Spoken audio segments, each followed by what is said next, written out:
Pozdravljeni v novi oddaji Petkov Extreme. Današnja oddaja je nadaljevanje iz... Ja, tistega dolg časa iz prve. Oddaje, tako da bom zelo hitrejši vse dokončal.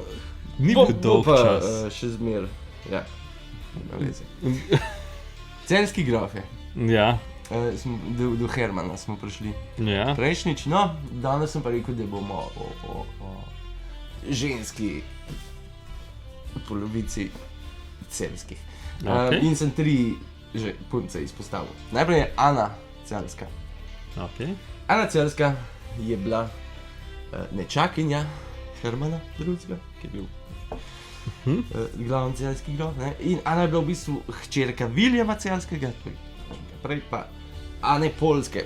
To je bila sestra poljskega kralja Kazimirja Velikega iz dinastije Pjastov, to je pomembno, zato je pomenem. Okay. In ta Kazimir ni imel nobenega sina, imel sam hčerke in pač eno od teh je šla v Celje. No, Okay. od Ane oče je hitro umrl in tudi mati se je poročila zgodaj, pač še enkrat ni jo pustila v Celju, se pravi je stric za njo skrbel. In ko so pol na Poljskem novega kralja dobili, Ladislava II., je on hotel in tudi ljudstvo je hotel, da se poroči iz ti Pjasti, ne, so bili pa zelo taka zelo pomembna rodbina, ki je Poljska zelo močna ratala pod njimi. In ker jih ni bilo, ne, je pač Poljska malo šla v neko depresijo, kar tako temu rekel, so rekli, da imamo nazaj našo kri pripeljati. In so se spomnili, da imajo neko Ano v Celju, ki se lahko poroči s tem kraljem. No, Okay. in leta Tako so bili v kontaktu, ali kva? pač tako Ja. se, pač to je ta modra kri, ko gre, ne, pol iščemo Aha, tiste, iz kjer se znamo lahko poročiti, pa kjer bi nam pripomogel, da bi se, da bo to da še bo, da bo lažje, pa da bomo mi na boljšem. No, v glavnem 1400 je bilo verjetno zelo nepričakovano, ko so ti poljski poslanci, podposlanci prišli v Celje, pa rekli, mi bi se poročili, naš kralj bi se pa poročil z Ano. In ta celjska kronika pravi, da je Herman, da je zajokal od sreče. On se je bolj mislil, jackpot, in v žlah bom iz kralja. No, Ja. seveda je, Ana je šla pol nazaj gor, 1403 se je poročila. Aha. In tisti, v bistvu tam je bilo, so rekli, da se je orel vrnil v domače gnezdo. Ker zelo jim je bilo všeč, da je iz te familije prišla nazaj. Aha. Zdaj ta Ana Celjska je bila zelo neznana, Okay. nikoli ni bilo nekih podatkov, no pa je pa ena veliko lahko kolegica, ki sta skupaj na faks hodila, je naredila diplomsko o Ani in je tako Ja. bolj veliko podatkov, ker je bilo neznanih in v bistvu ona je bila verjetno tudi Ana tako dosti pomembna, da so kasneje Celjani dobili kakšno neko večjo veljavo. Ne. Aha. Ne vemo, kdaj se je rodila, vemo pa, da je umrla 1416 in 21. marca na Krakovskem gradu. Okay. In je še zmeraj tam. Okay. Imela je pa samo eno hčer, Jadvigo. Ta Vladislav, ki se je z njo poročil, je hotel sina, ampak pač nikoli ni dobil sina. No, Sam je imel samo eno. Ja. eno hčerko. Pa se ni glih veliko matro. Mende, da se je ful matro, ki je A imel ja. 4 žene. Pa A ja. nobeno mislim, da ni imel sina. Ali pa mislim, da je bil stazat. Nekaj Ja, takega. ok, štekam. Okay. No, druga je verjetno najbolj znana je Barbara Celjska. Ja. Ona je bila žena, se pravi, ogrskega, češkega, nemškega kralja in kasneje rimsko-nemškega cesarja. Kva? Luksemburškega, Sigbera, Ja. Luksemburškega. Tistega, ki je Herman rešil Aha. pred Turki, ne, pa mu Ja. je rekel, da se pa poročil, pač je Ja. hčerko. No, V njej se pa ful več ve. Barbara. Ve se zato, ja, ne ve se spet toliko veliko, vemo, da se je Ja. rodila 1392. V otroštvu se ne ve točno toliko, a pa že 1401 se je že zaročila iz temu kralju. Kdaj se je rodila? 92, ko je bila 9 let stara, so jo zaročili. Ko je bila pa stara, se pravi 13 let se je pa poročila. 1405 se je poročila. Je bila, to so pač te zadeve, ko se, pač ker je modra kri, pa se med sabo poročamo, ni veze, 20 let starejši. Ali pa 5 let. No, Ok. se pravi, piše tisti veliki, ki jih imamo prej, da je bila visoka, pa vidka, pa zelo lepa in ne bi bila s tem Sigismundom, ne bi bila najlepši kraljevski par v Evropi v tistem času, se pravi. Bolona, kot ona. Verjetno. Treba pa tudi nekaj verjeti, Barbara je bila zelo sposobna, zelo samostojna. To je nekaj, kar, če je bil ta Herman, če je bil tak pes, je pa zelo očitno se skrbel za hčerke, pa tako naprej, da jih je izobraževal, pa tako, nekaj imel tega. Ja. Zato je to delo. Ja. No, in Barbara je postala kraljica in kasneje cesarica, oziroma žena cesarja. Bila je poliglot, znala je latinski, nemški, mačarski, francoski, češki, nekih 10 jezikov je znala, z alkimijo se je ukvarjala in tudi, ko je bil njen mož, ki je bil zunaj, on je bil tak cesar, ki je mogel skozi potovati, je bila kakšna vojna, je bilo karkoli.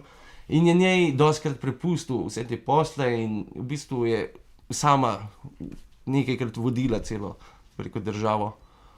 Zelo sposobna ženska in enkrat se dela in enkrat se ima debato, kako ženske nikoli niso bile neke vladarke, pa kaj takega.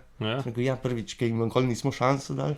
Drugič pa, ko so bile, koliko ljudi ve o Barbari Celjski, karkoli. Ja, nobeden. Se pravi, je bila sam... Kva je imela? Edino to še, da je imela samo eno hčer, sta imela Elizabeta, ki je pa se pol poročila z Albrechtom Habsburškim in sta imela sina Ladislav Posmrtni, ki pa pol še kasneje še pride, je pomembna za celjsko dediščino. Umrla je 1451 v Pragi. Bila je pa, kot smo rekli, zelo pomembna, sposobna punca. No, zadnja je pa Veronika Deseniška. Da pa vemo najprej nekaj v Veroniki, se moramo najprej na moško linijo malo spraviti. Herman je imel enega od sinov, oziroma najstarejši sin, najstarejši, ampak se nima veze, je bil Friderik II. Ja. In on je bil poročen z Elizabeto Frankopansko, to sem mislim že omenil. Spet zaradi tega, ker so bili te Frankopani, bila zelo močna družina na Hrvaškem in sam širili so oblast, na ta način Celjani, ne? No, se pravi, Friderik je, ki se je poročil, so ga Celjani dobili Krk, pa Trsat, pa Bakar, to je bilo pod celjsko krono. To je vse naše. Tako. No, čeprav sta bila poročena, sta pa dosti bolj živela ločeno, vsaj od 1415. Friderik je bil, kako bi rekel, če tudi je bil poročen, je bil vihre narave. Prav, tale nek piše, ne? Se pravi, ni imel samo ene. No, vse dokler ni spoznal Veronike. Ja. Pa ga je znala umiriti. Bi rekel, očitno je bila tukaj zelo tista prava ljubezen. Boš zvedel, zakaj. No, že preden, že ko je bil poročen, se je govorilo o neki aferi, da jo ima s to Veroniko. Na kar ga je očitno mogel, fotar ga je verjetno na stran, da bi rekel, da se pa umir. In je on poklical, se pravi, njegovo ženo, da se bo pa videl pogovorila, pa bomo vse naprej. Vse bo tako, kakor mora biti. No, ta Elizabeta je res prišla in zjutraj so našli Elizabeto mrtvo. A jo je Friderik ubil? Možno. Čeprav neki dokazi pravijo, da dejansko ni vedel on tega. Ampak, valjda, da je rekel, da ne ve. Ne, da ni vedel, ampak prav neki dokazi posrednji bolj kaže, da najbrž ni imel nič s tem. Čeprav je najbrž imel. Malo je čudno. No, ko je umrla, na tleh pa hočete povedati, zakaj je bila prava ljubezen z Veroniko. Ko se je očitno, ko je fotor mu očitno rekel, da so še enkrat poročili, Friderik najbrž rekel, ne, jaz se bom z Veroniko poročil. In čeprav je bil Herman proti, sta se na skrivaj res poročila in pol nagrado Friedrichstein živela nekaj časa. Se pravi, Herman je popizdil, on jih je pač hotel, da prideta oba dva v Celje, sta se skrivala. Celo v Beneško republiko je Friderik poslal neko prošnjo, če jih lahko tja vzamejo, ker se skrivata pred očetom. Ampak pa oni niso glasovali takrat. No, ko se je pol zgodil, da je ta luksemburški, ta kralj, cesar, da je nekako pod nekako je pol zajel Friderika. On mu je rekel, da je prid na moj grad, verjetno Friderik mislil, da mu bo pomagal, v resnici ga je pa zajel. Zdaj sta dve zgodbi tukaj. Ena je verjetno tista, ki je malo bolj romantizirana, da sta šla skupaj z Veroniko do njega, ampak ko je Friderik videl, da je to neka past, je pomagal Veroniku, da zbeži in tako rekoč sam predvsem poskrbel, da ni šel noben za njo. Ker on je bil pa res, kar se tiče vitez, je bil pa verjetno taka evropska klasa, tako verjetno en najboljših vitezov takrat v Evropi. Tako da, mogoče je kaj nekaj. Ali pa je sam zato, da je zgodba malo levša. No in, ko je naredil fater njegov tako zelo kruto kazen, zaprl ga je v stolp, brez oken, brez vrat, samo da je hrano dobil. In tam mu je očitno ubil duha pa telo. Ker predstavljaj si, da si zaprt, pač, zato, ker se ne smeš poročiti s tistim, kaj jo hočeš, tako, ko hočeš. No, kaj so pa z njo, jo niso dobili? No, zdaj pa pridemo do nje naprej. Tudi taka zgodba. Ona se je skrivala nekaj časa, na kar so jo dobili in Herman jo je obtožil, da je čarovnica. In to je bil prvi čarovniški proces na Slovenskem, ki je zapisan. Da se je Veroniki Deseniški se je kot pač obtožili so čarovništva in so jo sodilo. In zgodilo se je nekaj, kar se je v 99,9% ne zgodi.